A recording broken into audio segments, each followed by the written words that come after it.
Good morning, everybody. It's great to be here at Fullerton today. So I would like this to be more interactive. So if I say something that you guys totally disagree with, like shout it out to me, right? I really love to be challenged to understand how people see things differently.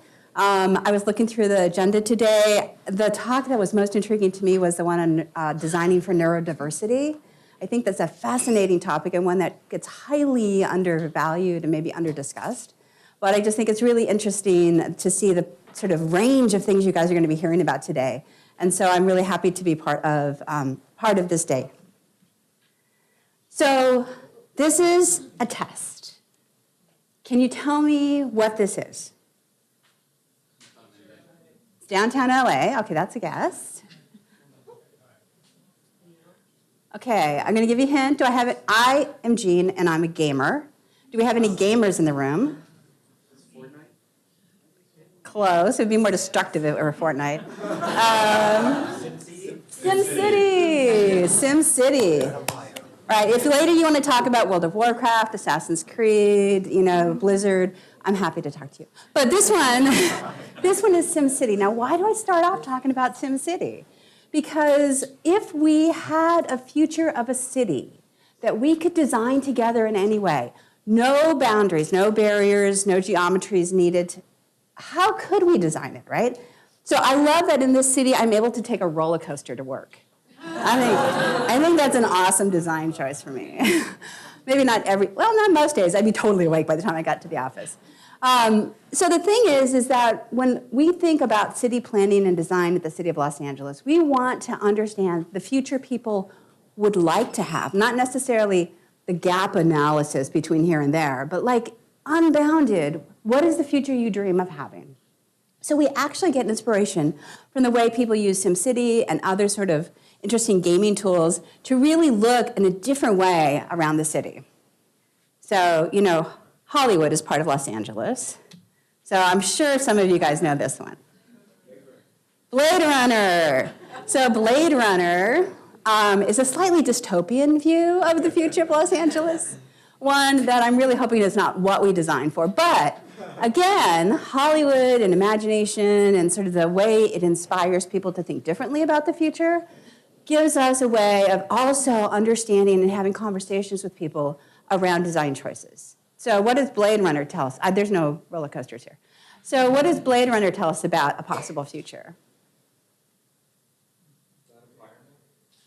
Firemen? Oh, and the environment? Yeah, not a good environment. What else do we see? AI. Robotics. What do we see in this picture? Flying cars. Okay, how many people think it's going to be 10 years before we see flying cars on the streets of in the skies of Los Angeles? 15. 10 or more? Okay, 5 to 10. 2 to 3. This year. How many this year? Any hands for this year? It'll be this year. So we are doing a pilot with Bell Helicopter this year to bring a flying, autonomous, self-flying car to the skies of Los Angeles. Not like you can't get your Uber Air going yet. Okay. But soon, and so well within that 5-year mark, you'll be seeing it. And this year, we'll be doing our first pilot. So the thing is that whether it's a dark future, whether it's a movie, whether it's a game, whether it's an immersive experience through AI or VR, whether it's just a conversation and you're just whiteboarding up with the future, we at the City of Los Angeles are interested to understand what people dream of and how they want to invent that future. Because where we are today is different than where we want to be. No matter how good or bad the city is, I know we all love traffic. We're number 1. It's amazing to have the first rating in anything, but maybe not traffic. So when we think about technology in the city of Los Angeles, we have to think about it broad, right? So we are the 2nd largest city in the country. We are the 13th largest economy in the world, just by ourselves, which is a little bit insane. I think we're right around France. And then we are 500 square miles, 4 million people, but 8 million people really come and live and play and work daily in Los Angeles. We have traffic, we have air quality issues. We have a lot of challenges, and we have a lot of amazing opportunities. Some of the smartest, most inventive, most creative people are here in Los Angeles, working right alongside people who are homeless. So in a city that is so diverse in ways that are both good and bad, how do we figure out how to design a smart city that's connected and, most importantly, that is equitable for all, right? So, it's easy for politicians like my boss, Mayor Garcetti, to get up and say things like, oh, we're going to be putting flying cars in the skies of Los Angeles, and everybody's like, ooh, ah. But if he doesn't fix homelessness, if he doesn't help lift up the 50% of people in South LA who can't afford home internet, if he doesn't find a way to help people get data and digital literacy so that they can get a pathway into Cal State University here at Fullerton, then that is not the kind of future that our mayor really wants to have. So when we think about things like a smart city, have you guys heard that term before? Smart cities? Okay. So smart, because have you heard the term dumb city? I haven't either. No city is saying we aren't smart today. So I always think of it as being like a smarter city, right?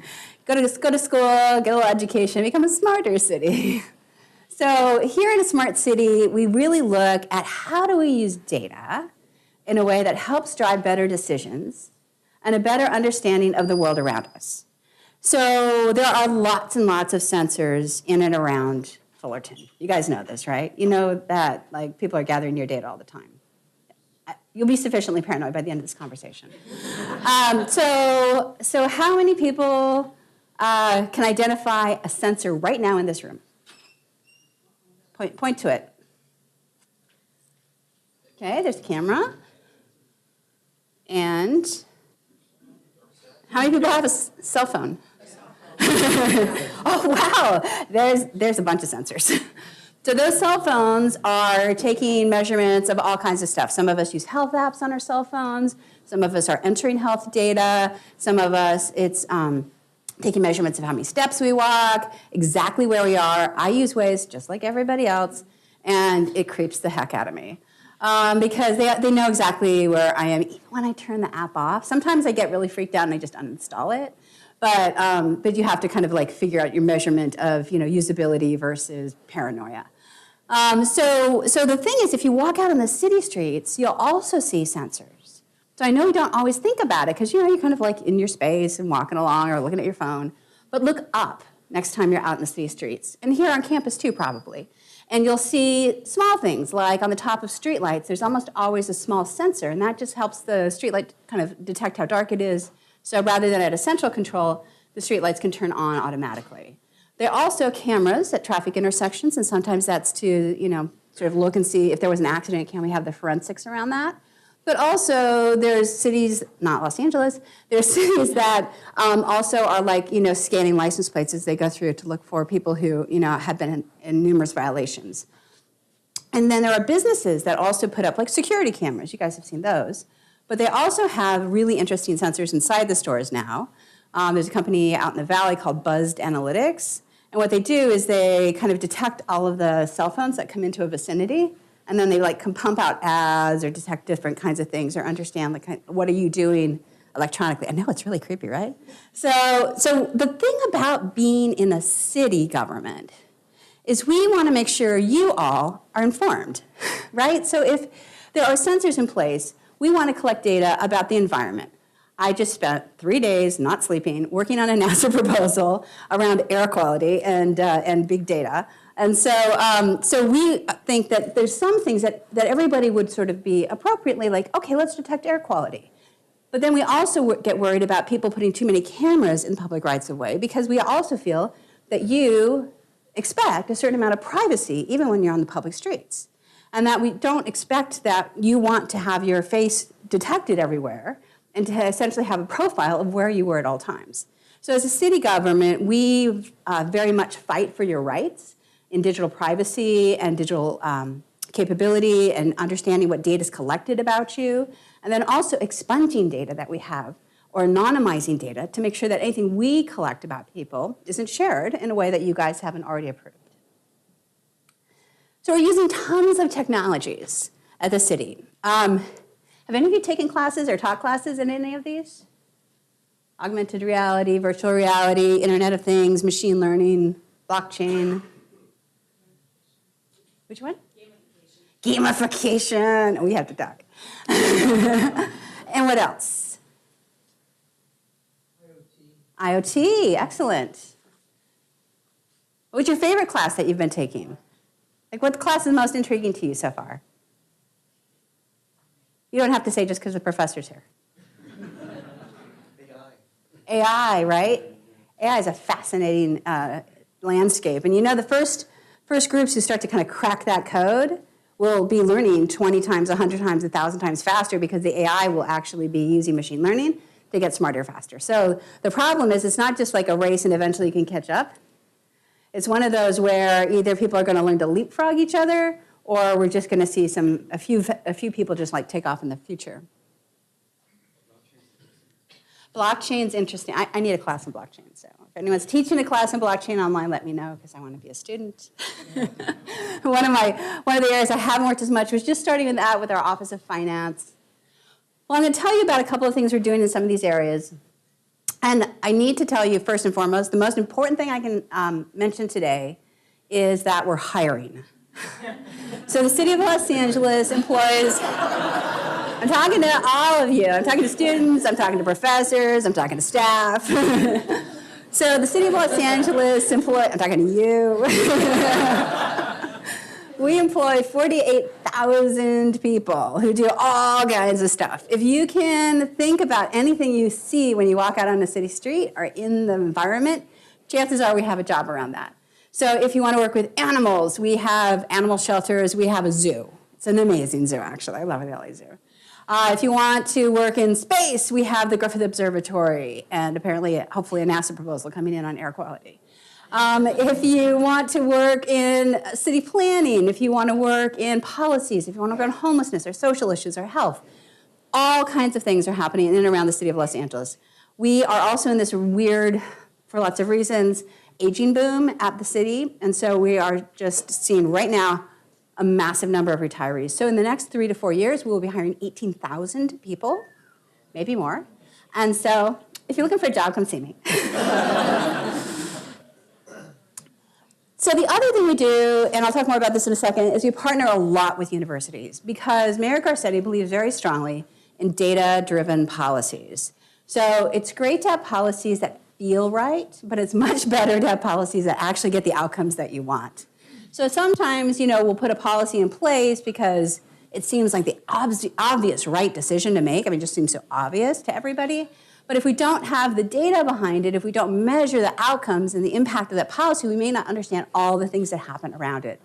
So what we really want to do is be able to use research that's coming out from lots of universities all over the world, but particularly here in and around LA County, and really figure out what that data is starting to tell us, and then work with lots of different people, including universities, to be able to say, what is it that we should do based on that data? What are the actions that we should take? Right, so it seems obvious on homelessness, the cure to homelessness is to give them a home, right? Seems obvious. So we did that a couple years ago. We focused deep down, especially with veterans. We put 10,000 homeless people into housing. Do you know how many people decreased the next year that were a homeless population? It went up. So the thing is that sometimes the obvious situation isn't the only thing that needs to be done. And in this case, we're doing predictive analytics around the risks of becoming homeless. So what if we could stop it before it starts, right? So we're working with the UCLA California Policy Lab, USC, we'd love to work with y'all, on the ideas of what the data is telling us that may not be intuitively obvious and how we measure the actions we take and whether they're effective or not. And so that helps us to get better outcomes for all 4 million people who live in LA. The way I'd love to do this with Fullerton specifically is we have a data science federation. So this is an organization I started at the City of Los Angeles. We have 17 universities so far. Fullerton's not one of them yet. And it's all free, it's all good, it's all happiness. We have been working with Cal State LA. We just got a second grant for them. It's $1 million now with the Toyota Mobility Foundation around using machine learning and computer vision to be able to see how many people are in and around those public spaces so that we can change our traffic lights.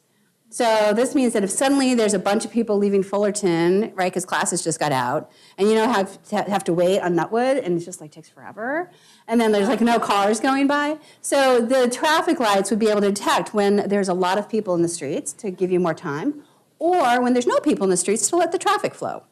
We're also this year working on looking at the profiles that we see, like the physical profile of the person. So now we think we'll be able to detect people using walkers, or street vendors, or wheelchairs to give them even more time to cross the streets. So we're doing lots of different kinds of things. We have about 25 projects a year, and what we do is we have city departments. We've expanded to 88 cities, so all cities in and around the County of Los Angeles, and soon all of Southern California governments are going to be part of our Data Science Federation. We open that up to basically asking them, the city departments, what kind of challenges are you facing? Homelessness, finance, there's a bunch going on around cultural affairs and the arts, actually, using data to better inform investments in public art. There's things around animal services. I love animals. I'll mention them a lot. All kinds of stuff. And so social media analysis, we're doing an analysis this summer around the diversity of imagery and gender representation on our city websites and social media. So there's all kinds of things we're doing. So city departments come up with ideas.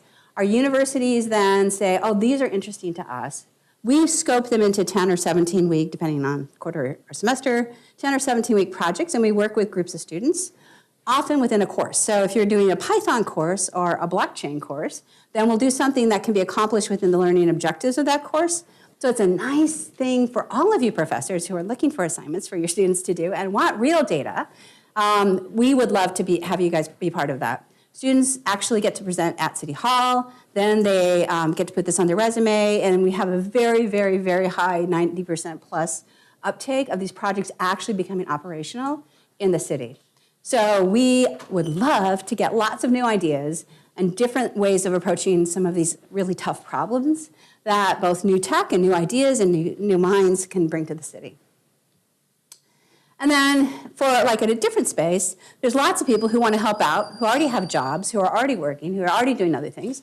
And so we're part of Code for America. That's a big national organization. Then they have local brigades. Our local brigade is called Hack for LA. I'm pretty sure there's a hack group out here in Fullerton as well. And so we meet 3 times a week, and this is just volunteers coming together around their own ideas, creating really amazing solutions to things that they see and get frustrated with in and around the city. So these are just some of the kinds of projects. We've got a lot of work going on around homelessness, smart city technologies, interesting work that we've been doing around earthquakes, and then there's been a lot of work around finance, which maybe I don't find as fascinating as some people do, because I'm much more into World of Warcraft. But in this case, it's really interesting because the students really get a ton of transactional data, a lot of sort of structured data. So it really helps with courses more like in data cleansing and normalization and database design, but also lets groups work together across different disciplines like finance. Oh yeah, we're hiring, just in case you've forgotten. I just want to make sure you know. So who knows what this is? Okay, it kind of says up there, but okay, so Game of Thrones fans? Okay, so it's not that Jon Snow. But we can talk about that later. No H. What? No H in Jon Snow. No H in Jon Snow. Now this is a fan. This is a fan. Okay, there will be a test later on how you spell Daenerys Targaryen. Okay, so has anybody seen this map before? Okay, so what is this map? Exactly. And why do you think this is an interesting visualization? Because it shows where the health issues with people and the death rates and everything and how they were plotted around the city in order to determine what the cause was. That's awesome. You guys have, if you want to come. Nursing. This is perfect. Is it for the nursing school? Oh, perfect. So this was one of the first more well-known data visualizations. There's also a really interesting map, but it's much more complicated, about Napoleon's troops going in and out of Russia and dying. But this is a more interesting one for a lot of reasons. So the physician John Snow was getting an increased number of people under his care in London dying of cholera. But it didn't seem to follow the normal pattern since he couldn't figure it out. And he came up with this idea of mapping down all of the deaths. And so this was a map, and then he sort of put these lines in, which I think might have been a little bit added later. That's now what we call a heat map. But the idea was you can see there's a densification of cases, right? So as you move in here, you become curious, and he became curious, what's happening in the middle? So what he found in the middle was a well, right? Because people get all their water from the wells in the city at this time. And in that well, what was happening was one of the local women had had a baby die of cholera. And she had, as people were at the time, been wringing out and washing the diapers in the well. And so everybody who drew well water from that well for a long time was getting cholera, even though they didn't seem to catch it in the traditional way. Like they weren't exposed to that specific baby, for example. So what this did is it started to change the way that people in lots of different disciplines started thinking about, what if I knew things like this? What if I could collect data? And then, of course, we ended up with, kind of the emergence of mapping and then GIS. And the way in which we layer that information together is really important. Does anybody know what this is? You didn't know this was going to be like a test day, right? What a university. This is not Notre Dame. God bless her. I know. So this is art, right? I think it's kind of artistic. I think it's artistic. Okay, but it's not drawn by an artist like we would think. It's actually sonic art. So it was created by a computer. It was a computer device was set up in a plaza in Seville in Spain. And what it did is it sent out essentially sonic waves to say, what does my environment look like around me? Kind of like an echolocation aspect. And it created this image. So you can kind of see, now I can see there was probably a building here and we were in a square, and we're not quite sure why this kind of wave resonance set up. But the fact that an AI using echolocation is creating images that we can perhaps consider beautiful really means that this idea of transactional robotics, transactional AI, doesn't have to limit us, the same way that we don't have to be limited by the barriers of city because we have Simcity. We can think differently about how we use and interact with computer science in ways that are really different than ways we've traditionally thought about. So on to some of the city projects. I think this was a lot of my life last year, was around 5G. So 5G is the 5th generation internet. So on your phones, it says 3G or 4G or sometimes LTE. Soon, it'll start saying 5G as you upgrade your devices in the next year and a half as they get this commercialized a little bit more. So 5G means that we have massively faster speeds coming up for us to be able to access information. So this allows us to do really interesting things, especially around education, for immersive learning, to be able to do mobile learning, to be able to have a lot more interactions with students. You were saying that you wanted to make sure that in a few years you're 24/7, right? So that experience doesn't have to just be filling out a form and creating a transaction. It could actually be doing a lot of interactions either with your professor or your professor's avatar. Because I think that's where I want to go. It's like, do I have to be in class every day? And so we became the first city on the planet to be 5G. It was a long labor of negotiations. But we did it in a way which lifted up equity. So I remember I started out talking a little bit about this digital divide and the idea that some of our neighborhoods are not connected. So we have really wealthy neighborhoods on the west side of Los Angeles, Bel Air, Brentwood, Pacific Palisades. These communities, on average at the home, it's about 98% of homes have internet connectivity at home, like broadband, fast internet. There's always a few homes that just aren't connected for choices. But in areas like South LA and Watts, it's about 50%. And that number's dropping. And yeah, there's affordability issues, but also there's a few other issues. One is around digital literacy. Like, if I don't have a lot of money, $14.99 a month is still a lot to pay, because that's like a whole day or two of groceries. So, if you're living on rice and beans or ramen. And so in that case, why should I pay, right? I can get by just fine now. But what they're not realizing is that you're able to learn online, you're able to get job training, you're able to apply to colleges, you're able to get city services. And these are things that we think are really important for people to have. One, to have the literacy to know to get online and how to get online safe. Number two is to have the ability to access the internet. So you need like some kind of device. Yeah, exactly. And I don't know about you, but I teach in Westwood, but then I've also taken my courses, and I now teach in Pico Union and South LA, two of our poor neighborhoods, just to like really reach non-traditional students with some of these ideas. And so I was talking to some of my younger students, and they were saying, so teach, here's the challenge. You wanted us to upload this assignment online. I'm like, yeah. And they said, okay, so I borrowed my sister's cell phone so I could do the assignment, because they don't have their own cell phone, right? And these are teenagers. So I borrowed my sister's cell phone, I did the assignment, but then she didn't have any minutes left. So I had to go across 2 gang territories, 11 o'clock at night, to the McDonald's, thank God their Wi-Fi was still up, upload the assignment, and come back. I'm like, yeah, that's the last time I'm doing an online class in Pico Union. So the idea of digital divide is real for people. Like this just happened 2 months ago. Like this is real for people.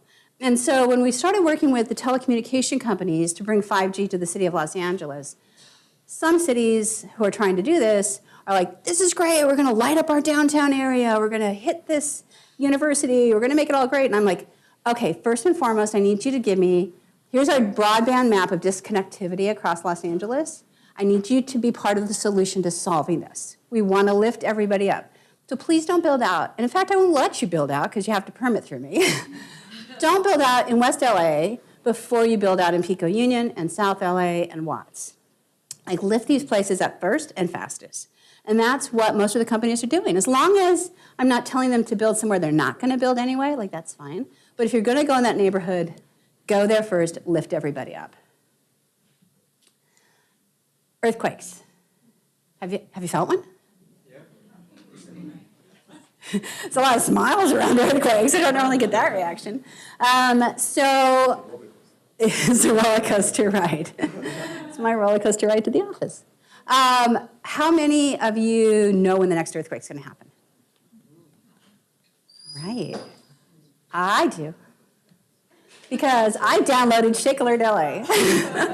So the second half of last year, once I got 5G launched, I spent the rest of the time working on this app. So Shake Alert LA works with a set of sensors up and down the west coast of California, actually the west coast of the United States. And it works here in Fullerton. And so we'd love for you to download free Android app, Apple Store, Shake Alert LA. It gives you up to a minute's warning that an earthquake is coming. You will never have to worry again.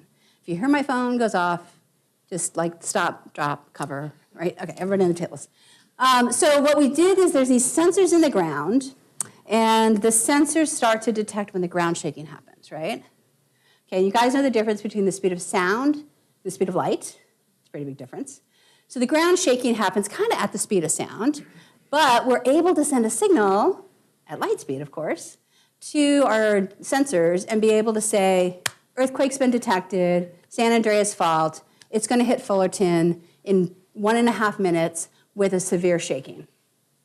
So we know it's like 8.0, but you guys, we just like severe, moderate light shaking. So what we do then is we send an alert directly to the cell phones, and we're able to let people know that the earthquake's coming and the severity it's going to have where you are located. So if you're in Fullerton, it may say severe shaking, but if you're in Rancho Cucamonga, it may say light shaking, so that you're better able to respond and react. And we can get that message out to about 1 million people in 1.8 seconds. So it's pretty fast. It's the only approved public app and public warning system that is in the United States for this. We're the only one to have gone through the totally joyful process with the US Geological Survey of making sure we did everything that they wanted in order to do this. So I encourage you to download the app, tell a friend, it's amazing. And so the thing about this is we have city apps are kind of popular. Like we have a 311 app, and we've had about 120,000 downloads of that over the last 5 years. In the first 60 days of this, we launched it on New Year's Eve, we had 450,000 downloads. So people really, really want to have that peace of mind that says, I know when it'll happen. And then we've also integrated it with like the largest daycare program in LA County. So now the daycare facilities in the classrooms will get warning, and we're working with LA Unified School District as well. The other thing we have been doing a lot around, this kind of goes back to that early comment I made about neurodiversity, is really trying to figure out lots of ways to get information to people. So one of the systems I oversee is 311.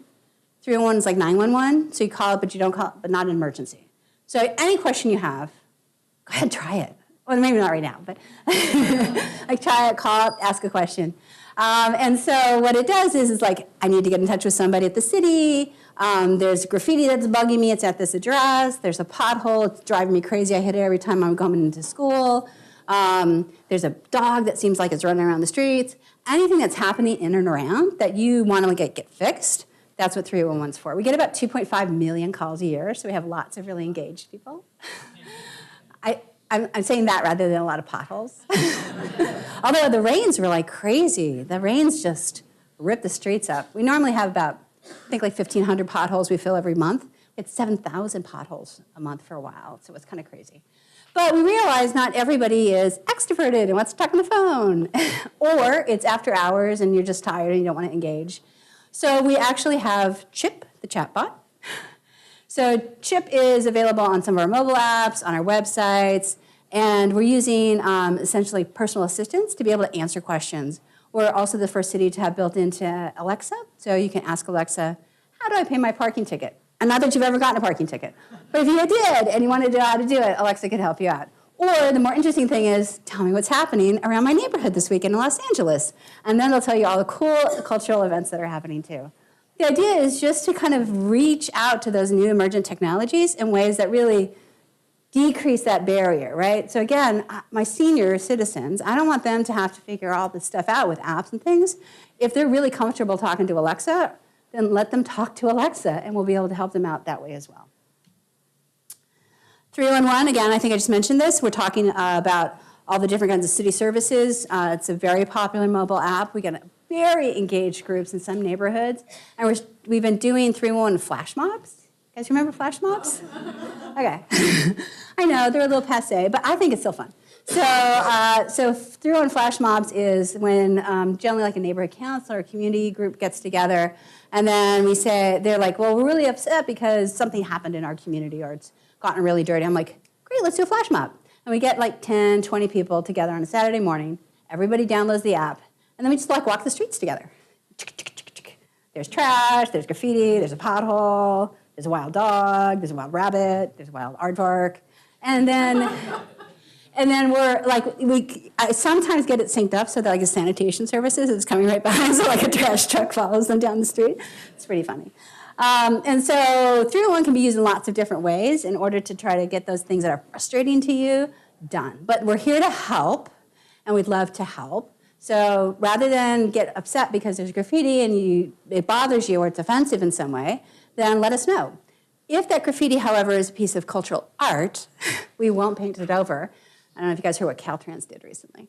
And so we actually have a Department of Cultural Affairs that logs all of the murals, whether they're like legally there or whether they sort of cropped up overnight. But the community thinks that they're art, so you can call it like it's an art or not kind of thing. And if the local community loves it, it becomes protected. And then if you call it in as graffiti, we're like, actually, you know what? That neighborhood really loves that. The other thing we do is we try and make your traffic better. I know, we're working on it. But in this case, we collect lots and lots and lots of traffic data. There's just a lot of people moving around Los Angeles. And until we start finding better ways of encouraging people to take public transportation, or we start taking a lot of that traffic and lifting it up into flying cars, that we need to start thinking differently about how we get people around. And so one of the things we do is we have a data sharing agreement with Waze. And so that means that The 26th is the new Avengers Endgame. Thank you. And so I'm going to go see Captain Marvel for like the 3rd time this week. And so that's on the 26th. So we know there's going to be closures around Hollywood. Big grand opening. You guys see it on TV. They actually had to set that up a day or two in advance.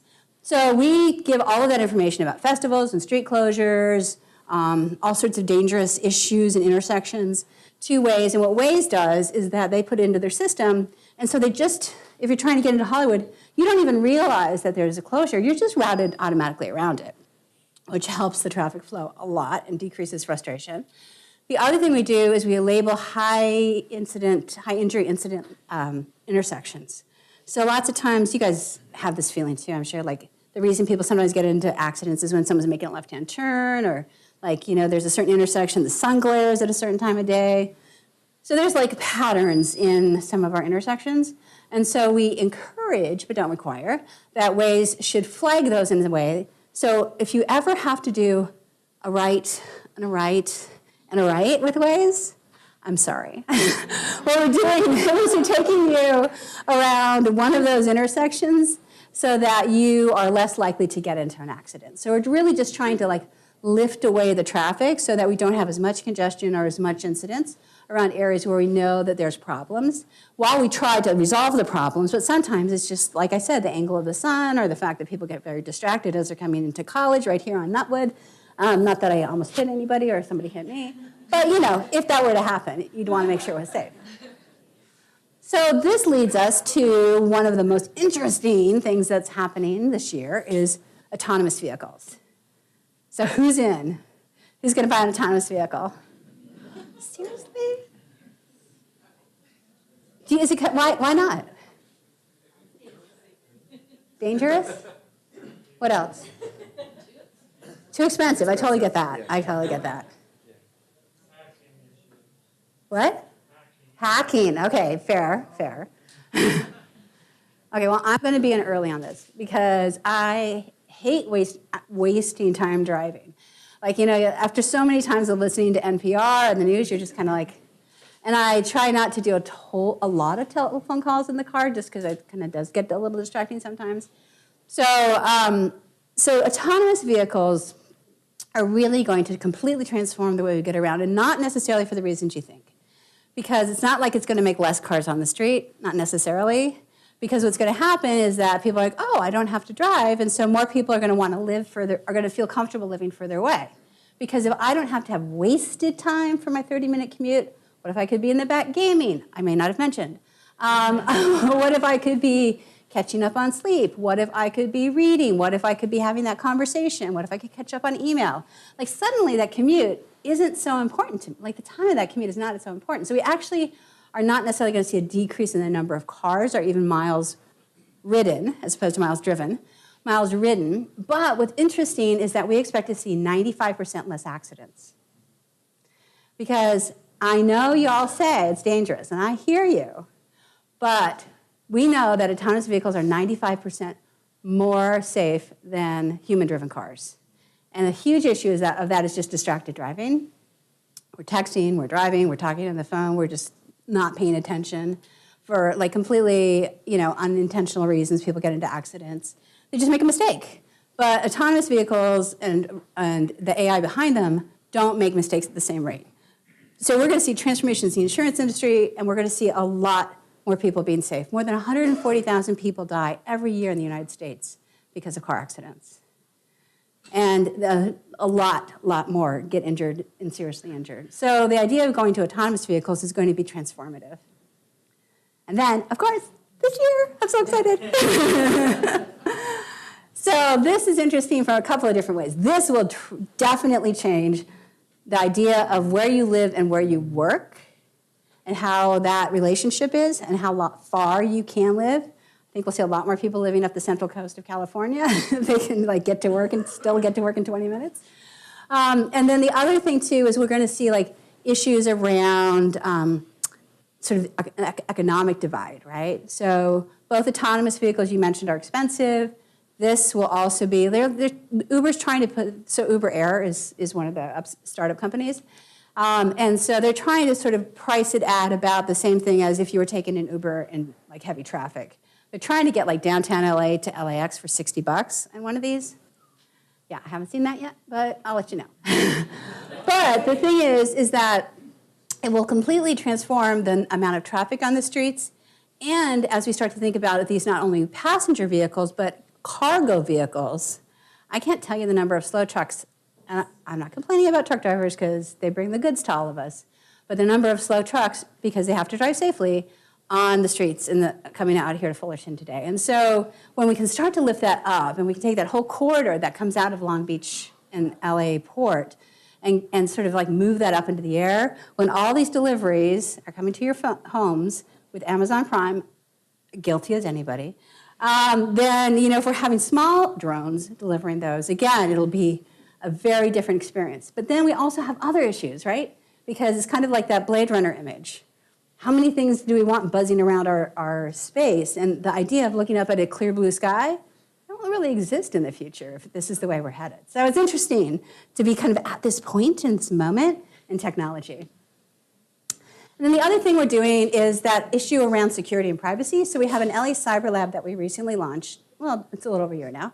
We work with businesses primarily. So if you have a small business, know a small business, have them connect to the LA Cyber Lab. We have about 500 businesses involved. And what we do is we kind of give out reports about, well, what are the current intrusions, what spam's happening, what kind of hacking is going on regionally, because it kind of sometimes happens like in clusters. And then we just tell people how to be cyber safe. So it helps especially with very small businesses like mom and pop restaurants, when people are like, well, so they're telling me I'm supposed to have this thing called Square and then take a thing called an iPad to people's tables and like why can't they just come to the cash register? I'm like, well, it's an experiential thing, right? It's cooler to swipe your card at the table, but they don't trust it. So the idea is sometimes small leaps in technology can be really supportive for growing your business, but we want to make sure people can do that safely. And then, of course, in all of that, with all of this and all the data that we're collecting, we want to make sure you're safe, that your information's safe. And so part of that is making sure that we expunge data, like we are doing this, I mentioned before with Cal State LA, the Toyota Foundation, and we're doing this work around traffic intersections and seeing the number of people. Well, so those are video cameras, a lot of them really old and grainy, so we can't really recognize anyone's face. But some of the newer cameras are better. So what we do is once we analyze that data and are counting it, we don't keep that data. Like, we don't want someone to later come back and then be able to analyze that data and do facial recognition, because we don't really feel like that's what you would expect your city to be doing, is to keeping some massive database of video profiles. So we don't. And the other thing we're doing is really looking at how we can use that same sort of flying vehicle technology, and we're very successful in fighting fires. So we just completed 175 flights with the drones for the LA Fire Department. So these are drones that are looking over either active fire areas or sometimes just areas where we need to do like brush clearance, or areas that are just hard to reach because we have lots of hillsides, to being able to say, like, is there an issue? Is there a challenge in there? Is that, brush clearing that we did last year, is it still there? So it's a really interesting way that a department that tends to be sort of got a very specific kind of technology. We drive a truck, we hook up to a hydrant, and we squirt water, is really transforming itself in the use of technology to try to be better at not only stopping fires, but preventing fires. And air quality, because I didn't mention it before. So this is what it looked like when I grew up here in LA. I see a few people maybe my age. I know you think this is a particularly bad picture, but it's not. We had smog days. I don't know that we still have. Anyone still have smog days? Not so much. So it was really bad. Somehow it seemed, I guess, that if you called a smog day, that it was better to breathe the air at home than at school. Not really, but it did keep kids from having to go out in recess and run around. And then not every day, but a lot of days are nice and bright and clear, and that's because we used research on what affects air quality, which is obviously car pollution and the pollution from the ships at the port, but it's lots of other things, right? Small manufacturers, regulations to businesses on the number of people that carpool, and we started to make changes to the policies, changes to the regulations, changes with the gas industry to slowly over time improve the quality of air, because 1 out of every 10 people suffers from asthma. And we have tons of school kids who are particularly fragile and vulnerable to that, who are going to school every day, particularly around Wilmington and Long Beach and the Port, that are just subjected to lots of air pollution. Not like it was, but we're still working on that. And part of that is using technology in a really interesting way. So we have this small group called Smart Air LA, and they work with companies that make inhalers. So if you have asthma or you know someone who has asthma, they carry around an inhaler, and every time they have a challenge or an issue, they take a puff. What it does is every time you do that, it marks a spot on the map. So it creates a John Snow map, right? Instead of knowing nothing, we actually know something. So the John Snow map, in this case, lets us see as an individual, so I have asthma, as an individual, I get a heat map of where I'm triggered, because I might be sort of having issues around allergies or a specific sort of dust or a pollutant. And when I get that map, just knowing that, I can decrease my daily asthma attacks by 85%. Just knowledge. Just knowledge helps me make a better decision. Then, and this happens like all over the country, then what we do is we anonymize that, and as a city, we're getting back this data, and that helps us understand, like, everybody's having a trouble here at this neighborhood. Like, there's something going on here, and so we can send inspectors out to see if somebody's got a pollutant going on, if there's a lack of trees, because trees help increase the ability for people to breathe, and try to be able to see it. So using the small companies, we can actually take anonymized data and make better decisions as a city. And then, of course, I think it's great to game. And so we have a game that's an augmented reality game that helps the kids get into the city and county parks. They can go out. There's one here. There's a couple of missions here in Fullerton, actually. And so they can go out and they can catch the mountain lion, not the real mountain lion, but the virtual mountain lion. Or they can catch the red squirrel, or they can catch the blue jay. And they can see, like, what is going on in my park. So even though the mountain lion's not there at that moment, I hope, that they're actually able to understand, oh, this is like the kind of wildlife around me. So it's a really fun game, and then they get real-world badges that they can put on like their Girl Scout or Boy Scout sashes. So in doing all of this, we collect lots of data, and we want to give that to all of you. So we have an open data portal. We have about 1,400 open data sets, and so this gives you all kinds of information around economy or public safety or parks and libraries. You know who's hiring? Our Parks and Libraries is hiring. I may not have mentioned this. In case any of you are interested in a really fun job working in the city of Los Angeles, we're hiring. We also do a lot of GIS work. Pretty much in the city, almost all of our data is GIS data to a certain extent because it's all got some connection to a place. And so we have a GeoHub. We work with Esri, which is just out there in Redlands. And then we start to understand issues like this. So this is that broadband map that I share with our telecommunication providers. We have it in a little more detail than this. But you can see that in the middle there's this yellow area. And then on the west side, you see how it's nice and purple? So in this case, purple's good and yellow's bad. Purple means lots of homes are connected to the internet. If you know anything about the geography of LA, you'll notice that this is kind of socioeconomic. And then those two yellow communities are South LA and Watts.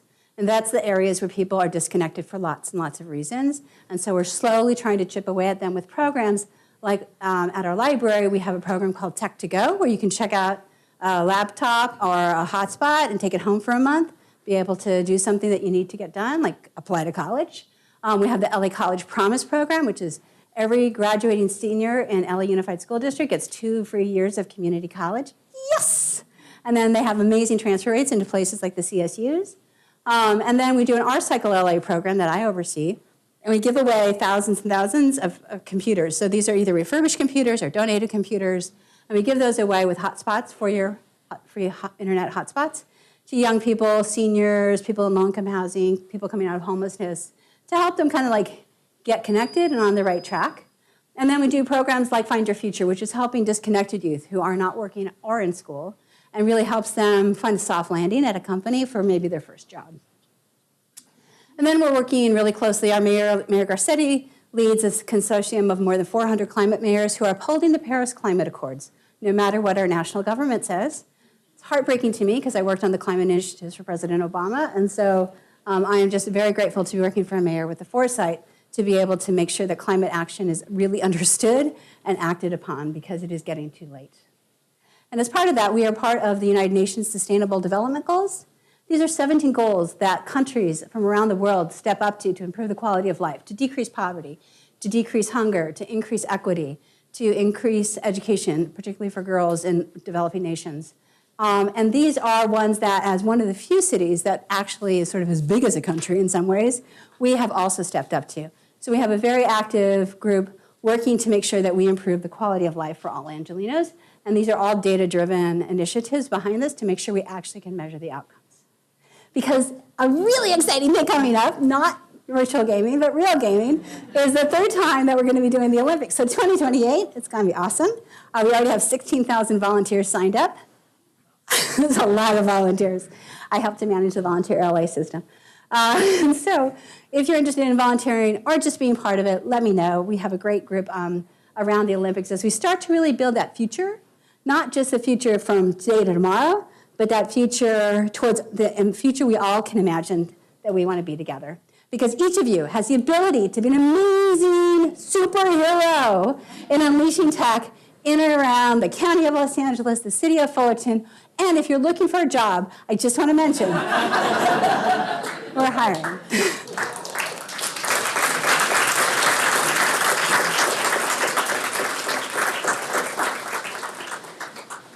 So questions? Take resume. Yes, yes. Either in person or electronically. Golfers. Golfers, yes. We have an amazing pension program. Yes. Is there any data on what proportion or percentage of time the autonomous cars are being actually driven by humans instead of reading or them happening? Because every time I see it, or in Japan, Right. So now, so there's different levels. The question's around autonomous vehicles, and do we have data about how often people are actually engaged with driving it, or like hands off? So there's different levels of autonomy in vehicles. There's the I'm sitting in the back and I'm on World of Warcraft, and then there's the I'm up here, but I use it to do like reverse parking, parallel parking. Okay, so we're more in the stage after parallel parking. So people can do, you've got like the cruise control, parallel parking, a light level of autonomy. If people are driving completely with hands off, maybe they're doing makeup, I don't know. But the idea is that people shouldn't, we don't really have a lot of full autonomy on the streets of California. We have light autonomy. Partly because there's like 5 levels, and we're trying to, the state is sort of approving each level as it goes. Rather, we could go all of it, but it's just, it makes people uncomfortable, you know? And we don't really understand how fully autonomous vehicles are going to interact completely in an environment where it's going to be mixed over the next decade or 2. Yes? I have a question regarding this LA shake alert. Uh-huh. You know, if someone sent a false alert that could cause a lot of panic and chaotic, how do you prevent that false alert to send to the user? So we work with the U.S. Geological Survey. They are the ones who actually set the alerts, and we're the only public-facing app or any service that's been approved by them to do this. We are going to be doing a test, so we'll publicize that in advance. Just every 6 months or so, we want to do a test just so people know what to listen for or what the app does, that their app's working. We feel like people have asked for that, and so we're going to be probably doing that maybe next month. But we'll push that out in advance. It'll say test, test, earthquake, test, earthquake, test. That's what we did before when we were testing it. Other questions? Question about using the collection of data, the driving, Uh-huh. how you can use that for public transportation, because the public transportation system doesn't seem to work very well for the majority of people. And so what thoughts has LA been doing in that regard? Yeah, so public transportation in Los Angeles is very different than, like, if any of you've traveled either to like East Coast cities or European cities, like using public transportation is a completely different experience. Partly also the understanding and the desire to use public transportation is different. So here in Los Angeles, it's not a great experience, and it's actually particularly bad for women, and it's particularly bad for poorer women. So we've been doing a lot of studies, so we have people physically on the buses, kind of counting and seeing what the experience is like. Some of our buses have those little happy meters, you know, how was your experience, happy or unhappy kind of thing. So you just start to get a pulse of it.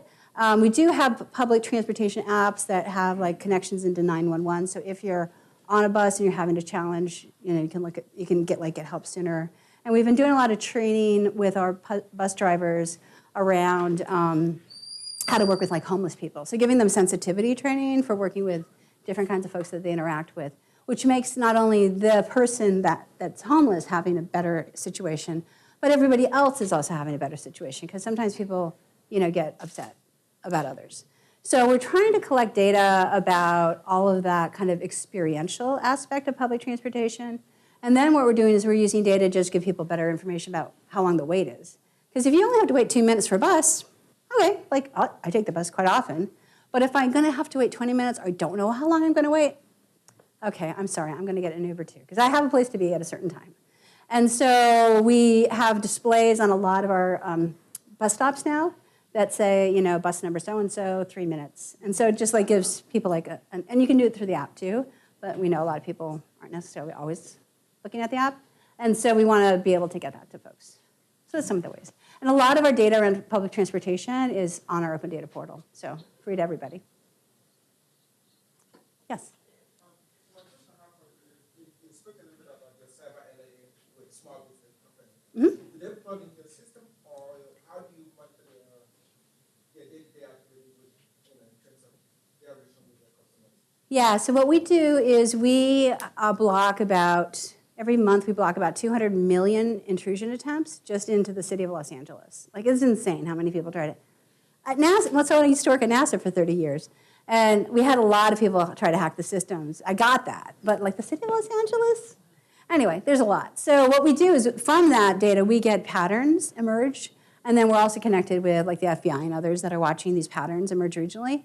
So we share that. We don't actually sort of like install something at a business. What we do is say, here's what we find is the best like free suite or small suite of software tools that people are using. Not to like advocate for one company or another, but like you should have something like this. And then be on alert for this kind of thing. Make sure you've done this patch or this upgrade to your computers. It's more like that, rather than like us taking on their security. How do we get smaller cities to partner with LA? Ask. We would love to partner with you. Just let me know what it is you want to do. We do partnerships all the time. And the Data Science Federation is just kind of a nice, like just a lever to be able to do that, because one of the things we do is we set up data sharing agreements, and then from there we can do lots and lots of stuff, including applying for grants. So in fact, Cal State LA was part of this NASA grant proposal that I just did, and we do a lot of work with Dominguez Hills and a ton of work with, and now we want to work with Fullerton. I just submitted the request. Yay! Thank you. You can call 301, tell them that you want to talk to me. Great. Any other question? Let's give it a round of applause.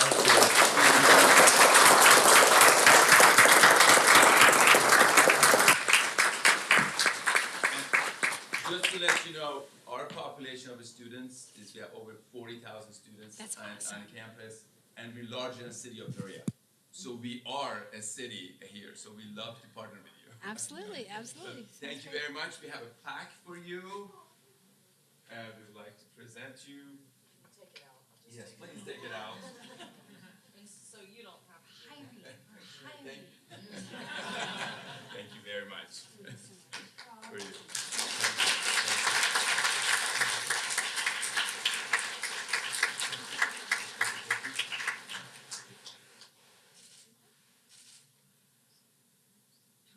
Thank you very much. Thank you again. We have a gift also.